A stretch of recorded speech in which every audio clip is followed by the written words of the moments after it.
বান্ধবীর থেকে পটায়া ড্রেসটা কিনন লাগবো। এই যে এই জামাটা আমার কিনা দিবি দোস্ত। কি তুই? দোস্ত শোন না, আমার ব্যাগে তো টাকা নাই দোস্ত। তোর ব্যাগে টাকা নাই মানে?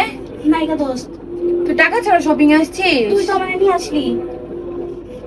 বুঝলাম না। আমার পছন্দ হয়ে গেছে তুই টাকা ছাড়া মার্কেটে কেন আসলি? দোস্ত। দোস্ত প্লিজ আমার এই জামাটা কিনে দে দোস্ত। আমি তো পায়ে ধরে দোস্ত, আমার এই জামাটা কিনে দে দোস্ত। এই তুই ছাড় আমি বাসায় চলে যাবো। আমার জামাটা না কিনে দিলে আমি মরে যাবো দোস্ত। দোস্ত প্লিজ আমার এই জামাটা কিনে আমি দে তোর দিয়ে দেবো না, আমার কাছে টাকা নাই। সর। দোস্ত। দোস্ত কিনে আমার কাছে টাকা নাই। প্লিজ প্লিজ দোস্ত। কি প্লিজ প্লিজ? আমার কাছে টাকা নাই। টাকা নাই আমি কিভাবে কিনে দেবো? আইফোনটা বিক্রি করে দে। আমার কাছে টাকা নাই।